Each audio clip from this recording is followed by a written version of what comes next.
Hello students, स्वागत है आप सभी का एक बार फिर से आपके अपने इस YouTube channel star studies centre में। आज के इस क्लास में हम लोग देखेंगे प्राकृतिक संसाधनों का संरक्षण, कंजर्वेशन ऑफ नेचुरल रिसोर्सेस अध्याय पर आधारित महत्वपूर्ण प्रश्न। तो चलिए स्टार्ट करते हैं। सबसे पहला प्रश्न आप सभी के स्क्रीन पर है, डिफॉरेस्टेशन प्रदर्शित करता है।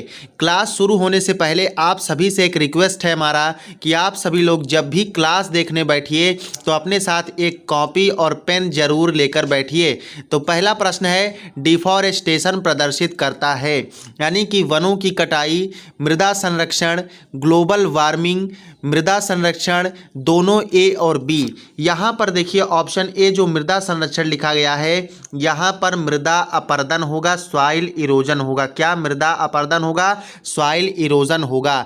तो इस प्रश्न का जो राइट आंसर होगा, डिफॉरेस्टेशन वनों की कटाई क्या प्रदर्शित करता है? मृदा अपरदन प्रदर्शित करता है और ग्लोबल वार्मिंग प्रदर्शित करता है। इस हिसाब से ऑप्शन डी जो है ये करेक्ट होगा, ए और बी दोनों। दूसरा प्रश्न है, निम्न में से कौन सी मृदा संरक्षण की विधि नहीं है? मल्चिंग, अत्यधिक चराई, पट्टीदार कृषि या फिर ऑप्शन डी दिया है फसल चक्रण। तो मृदा संरक्षण की विधि नहीं है। मृदा संरक्षण की विधि मल्चिंग है, पट्टीदार कृषि है और फसल चक्रण है। तो नहीं पूछा है, इसलिए ऑप्शन बी क्या हो जाएगा? करेक्ट हो जाएगा। अत्यधिक चराई मृदा संरक्षण की विधि नहीं है। प्रश्न संख्या 3 स्क्रीन पर है, पृथ्वी की सतह का ठोस भाग कहलाता है? वायुमंडल, जलमंडल, स्थल मंडल, ऑप्शन डी है मृदा अपरदन। तो इस प्रश्न के लिए राइट आंसर होगा ऑप्शन सी, पृथ्वी की सतह का ठोस भाग क्या कहलाता है? स्थल मंडल कहलाता है। अगला प्रश्न आप सभी के स्क्रीन पर है, प्रश्न संख्या 4, ऊर्जा का मुख्य स्रोत है। ये जो चारों विकल्प दिए गए हैं ये ऊर्जा के स्रोत हैं। इनमें से मुख्य स्रोत कौन सा है? ऑप्शन ए करेक्ट है, सूर्य क्या है? ऊर्जा का मुख्य स्रोत है।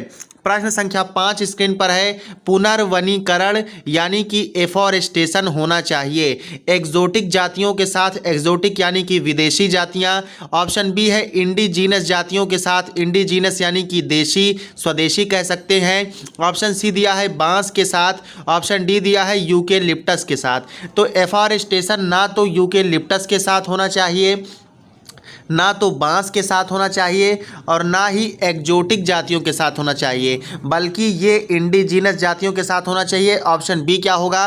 करेक्ट आंसर होगा। आते हैं अगले प्रश्न पर। प्रश्न संख्या 6 आप सभी के स्क्रीन पर है, भूमि उर्वरता का रख रखाव बिना पोषकों के योग के होने का कारण है?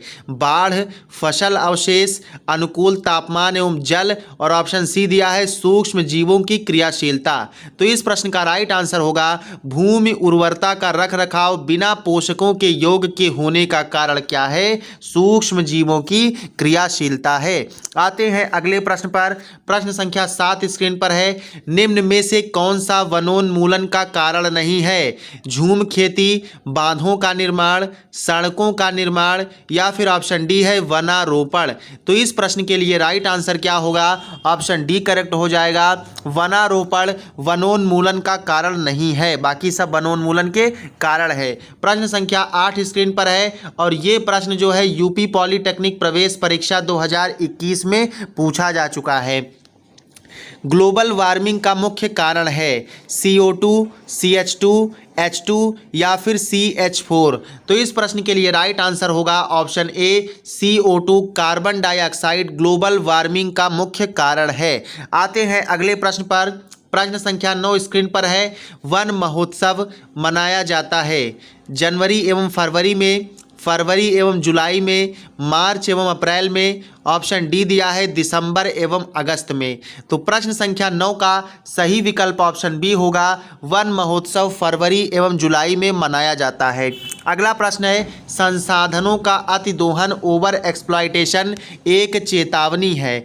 वन्य जीवों को, राष्ट्रीय उद्यानों को, वन्य जीव अभयारण्यों को, जैवमंडल संरक्षण को। तो संसाधनों का अतिदोहन ओवर एक्सप्लॉयटेशन एक चेतावनी किसको है? वन्य जीवों को चेतावनी है। ठीक है, जो जंगल में रहते हैं जैसे शेर, बाघ, चीता, और जो लोग हैं जंगली जानवर, कुत्ते, बिल्लियां, तो इन सभी के लिए ओवर एक्सप्लॉयटेशन संसाधनों का, ठीक है, संसाधनों का अतिदोहन एक चेतावनी है। आते हैं अगले प्रश्न पर। प्रश्न संख्या 11 है, शांत घाटी स्थित है उत्तर प्रदेश में, मध्य प्रदेश में, महाराष्ट्र में या फिर केरल में। तो बात करें यदि शांत घाटी साइलेंट वैली की, तो ये केरल में स्थित है, केरल में अवस्थित है। प्रश्न संख्या 12 आप सभी के स्क्रीन पर है, Salim Ali college of ecology स्थित है केरल में, शिमला में, पुदुचेरी में, राजस्थान में। तो Salim Ali college of ecology ये पुदुचेरी में स्थित है। Option C is the correct answer. अगला प्रश्न है प्रश्न संख्या 13 स्क्रीन पर, विश्व पर्यावरण दिवस मनाया जाता है। ये प्रश्न भी 2021 के एंट्रेंस एग्जाम में पूछा जा चुका है। 5 जून को विश्व पर्यावरण दिवस मनाया जाता है। Option A is the correct answer for this question. प्रश्न संख्या 14 स्क्रीन पर है और इस प्रश्न का आंसर आप लोग कमेंट सेक्शन में बताएंगे। जब ये क्लास समाप्त हो जाएगा इसके पश्चात आप सभी लोग इस प्रश्न का आंसर कमेंट सेक्शन में देंगे। विश्व संरक्षण दिवस मनाया जाता है 3 दिसंबर को, 10 अगस्त को, 15 जून को या फिर ऑप्शन डी दिया है 5 जून को। आते हैं अगले प्रश्न पर। प्रश्न संख्या 15 स्क्रीन पर है, किसी प्राकृतिक संसाधन का नवीनीकरण होता है प्राकृतिक चक्र द्वारा, भौतिक चक्र द्वारा, कृत्रिम चक्र द्वारा या फिर इनमें से कोई नहीं। तो प्रश्न संख्या 15 का जो राइट विकल्प होगा, प्राकृतिक चक्र द्वारा किसी प्राकृतिक संसाधन का नवीनीकरण होता है। आते हैं अगले प्रश्न पर। प्रश्न संख्या 16 स्क्रीन पर है, ओजोन छिद्र, ओजोन होल पाया गया अंटार्कटिका के ऊपर, प्रशांत महासागर के ऊपर, हिंद महासागर के ऊपर, बंगाल की खाड़ी के ऊपर। तो ओजोन छिद्र जो है भैया, ओजोन होल जो है ये अंटार्कटिका के ऊपर पाया गया। अब इससे रिलेटेड एक प्रश्न और आप सभी के स्क्रीन पर आ चुका है, ओजोन परत मानव की सुरक्षा करती है यक्स किरणों यानी यक्स रेज से, यूवी किरणों से, गामा किरणों से या फिर अल्फा किरणों से। तो ओजोन परत जो है, ठीक है, ओजोन लेयर जो है वो मानव की अल्ट्रा वायलेट परावैंगनी किरणों से सुरक्षा करती है। आते हैं अगले प्रश्न पर। प्रश्न संख्या 18 है, पक्षियों में डीडीटी के प्रभाव से निम्न में से किसका पूर्ण विकास नहीं होता है, शुक्राणु का, अंडों का, रुधिर का या फिर पंख का।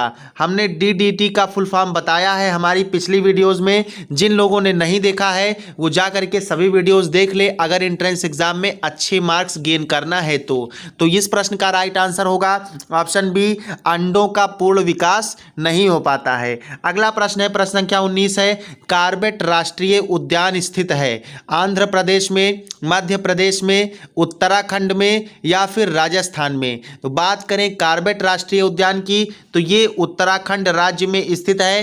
प्रश्न संख्या 19 का जो राइट विकल्प होगा ऑप्शन सी करेक्ट हो जाएगा। कार्बेट राष्ट्रीय उद्यान उत्तराखंड में स्थित है। प्रश्न संख्या 20 स्क्रीन पर है, कान्हा राष्ट्रीय उद्यान स्थित है आंध्र प्रदेश में, मध्य प्रदेश में, उत्तर प्रदेश में या फिर ऑप्शन डी है केरल में। चलिए सभी लोग लाइव चैट में इस प्रश्न का आंसर करिए। देखिए ना तो ये उत्तर प्रदेश में स्थित है और ना ही ये केरल में स्थित है, तो सी और डी ऑप्शन आपका क्या हो गया, कट गया।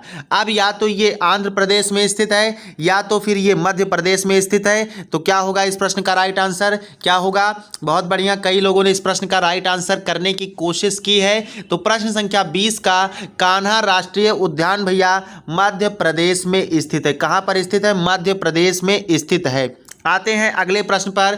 प्रश्न संख्या 21 स्क्रीन पर है, इको फ्रेंडली विधि है C3 पादपों का रोपण, गन्ने का रोपण, ऊर्जा का रोपण या फिर ऑप्शन डी है इनमें से कोई नहीं। तो भैया ऊर्जा का रोपण क्या है? इको फ्रेंडली विधि है। आते हैं अगले प्रश्न पर। प्रश्न संख्या 22 स्क्रीन पर है, भारत में पाया जाने वाला अकेला कपी है होलोक गिब्बन, चिंपैंजी, बंदर या फिर इनमें से कोई नहीं। तो भारत में पाया जाने वाला जो अकेला कपी है वो होलोक गिब्बन है। Option A is the correct answer for this question. आपको बता दें कि स्टार स्टडी सेंटर चैनल पर RS 59 रुपये का पेड ग्रुप चल रहा है। 5 मई के बाद इसकी फीस बढ़ा करके ₹99 कर दी जाएगी। और आप सभी लोगों में से जिन लोगों को ज्वाइन करना है वो लोग डिस्क्रिप्शन में दिए गए इंस्टाग्राम लिंक से उस पर मैसेज करेंगे और ज्वाइन अगर होना चाहते हैं तो आप ज्वाइन हो सकते हैं। 1 महीने से भी आपका कम का समय बिल्कुल 5 महीने के बाद रह जाएगा। आपकी प्रवेश परीक्षा जो है वो 6 जून से लेकर के 10 जून के मध्य आयोजित होगी। ठीक है, और कौन सी परीक्षा किस डेट में होगी, किस शिफ्ट में होगी, आपको 30 मई को एडमिट कार्ड मिल जाएगा। रीसेंट अपडेट के अनुसार आपको उस पर लिखा रहेगा। तो जिन लोगों को ज्वाइन करना है 5 मई के पहले अगर ज्वाइन करते हैं तो 59 रुपये है। 5 मई के बाद अगर ज्वाइन करेंगे तो 99 रुपये देना पड़ेगा। और इसमें आपको इतने प्रश्न दिए जा रहे हैं कि आप पढ़ करके एक अच्छा रैंक लाएंगे, बिल्कुल ये गारंटी है। मिलते हैं नेक्स्ट क्लास में। जय हिंद।